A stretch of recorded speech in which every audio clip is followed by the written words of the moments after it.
जी, आज का आर्टिकल है हमारा capacitor. What is a capacitor and questions of a capacitor give as a units of capacitance. इसमें सबसे पहले हम देखेंगे कि what is a capacitor. Capacitor is a device which is use to store electric charge is called a capacitor. यानी ऐसा device जो कि इलेक्ट्रिक चार्ज को स्टोर करने के लिए इस्तेमाल होता है उसे हम कैपेसिटर का नाम देते हैं। नेक्स्ट है हमारे पास parallel plate capacitor. A simple capacitor consist of two parallel plates conducting plates separated by air or some insulating material called the dielectric। यानी एक सिंपल कैपेसिटर होता है हमारे पास जो पैरेलल प्लेट कैपेसिटर है, जिसमें हमारे पास टू पैरेलल कंडक्टिंग प्लेट्स होती हैं जिनके बीच में हमारे पास या एयर होती है या कोई और इंसुलेटिंग मटेरियल होता है जिसे हम डाइलेक्ट्रिक का नाम देते हैं। जैसे ये हमारे पास दो प्लेट्स हैं, ठीक है, इनके दरमियान में एयर हो या कोई और इंसुलेटिंग मटेरियल हो तो उसे हम डाइलेक्ट्रिक का नाम देते हैं। This type of capacitor is called a parallel plate capacitor। Next है चार्जिंग ऑफ द कैपेसिटर, यानी कैपेसिटर की चार्जिंग किस तरीके से होती है। If the plates are connected to the battery of voltage V, जैसे ये पिक्चर में दिखाया गया है कि हमारे पास पैरेलल प्लेट कैपेसिटर है जिसको हमने एक स्विच के थ्रू S के थ्रू एक बैटरी के साथ अटैच किया है जिसका वोल्टेज V है। If the plates are connected to the battery of voltage V, then one of the plates has positive charge plus Q and another plate has a charge minus Q. These charges remain on the inner surface of the plates due to the attraction between the opposite charges। अब यहाँ पर जो parallel plates हैं हमारे पास, इनको जब हम battery of voltage V के साथ अटैच करेंगे तो इसमें हमारे पास ये पॉजिटिव टर्मिनल है, ये नेगेटिव है, तो इसके कोरस्पॉन्डिंगली यहाँ पर पॉजिटिव चार्ज डिपॉजिट हो जाएगा और इस तरीके से दूसरी प्लेट जो है उसके ऊपर नेगेटिव चार्ज डिपॉजिट हो जाएगा।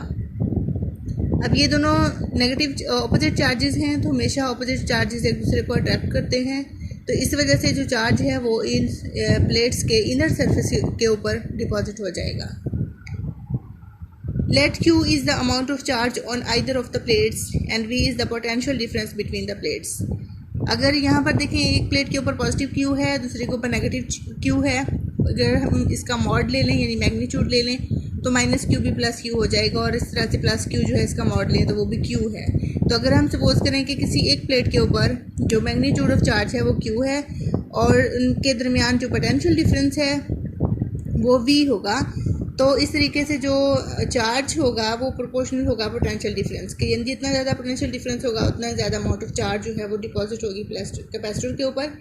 तो यहाँ पर Q is equal to CV हम कर सकते हैं, प्रोपोर्शनलिटी को रिप्लेस करेंगे इक्वल साइन के साथ और उसके साथ कांस्टेंट ऑफ प्रोपोर्शनलिटी C लगाएंगे और इस तरीके से अगर हम C को बाहर निकालें तो हमारे पास Q ओवर V के बराबर हो जाएगा, where C is the constant of proportionality and the capacitance of the capacitor, यानी ये कैपेसिटेंस ऑफ द कैपेसिटर है।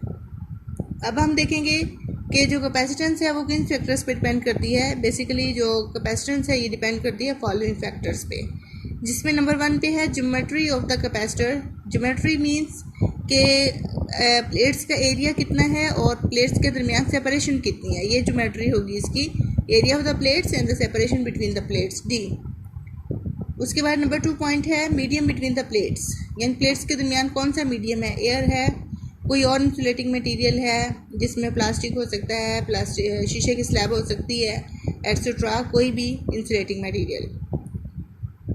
डेफिनेशन ऑफ कैपेसिटेंस पे हम आएंगे। पहले हमने ऊपर देखा कि जो C है this is the constant of proportionality and is called the capacitance of the capacitor. अब जो कैपेसिटेंस है ये दो फैक्टर्स पे डिपेंड करती है, डिपेंडेंस किस पे है इस पर हमने देख लिया कि ज्योमेट्री ऑफ द प्लेट्स और मीडियम बिटवीन द प्लेट्स। उसके बाद हम बेसिकली डिफाइन करेंगे कि what is the capacitance. Capacitance is defined as the amount of charge on the plates which produces the potential difference of 1 volt between the plates, यानी plates के ऊपर वो amount of charge जो plates के दरमियान 1 volt का potential difference produce करती है उसे हम कैपेसिटेंस का नाम देते हैं। उसके बाद यूनिट है कैपेसिटेंस के, ऐसा unit of capacitance is farad. Farad is equal to 1 coulomb divided by 1 volt. Because यहाँ पर देखें अगर हम इसके फॉर्मूला पे चले जाएं कि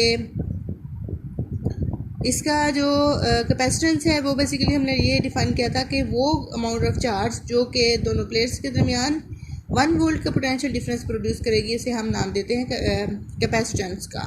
अगर हम कैपेसिटेंस के यूनिट पर आएँ तो उसका यूनिट फैरेड होता है। तो फैरेड क्या है हमारे पास कि अगर 1 कूलम चार्ज डिपॉजिट हो, ठीक है, और प्लेट्स के दरमियान पोटेंशियल डिफरेंस 1 वोल्ट हो, ठीक है, तो उस सूरत में जो कैपेसिटेंस होगी कैपेसिटर की उसे हम फैरेड का नाम देते हैं।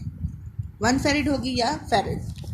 तो यही डेफिनेशन होगी फैरेड की कि the capacitance of the capacitor is said to be 1 farad if a charge of 1 coulomb given to one of the plates, if a charge of 1 coulomb given to one of the plates of a parallel plate capacitor produces a potential difference of 1 volt between them।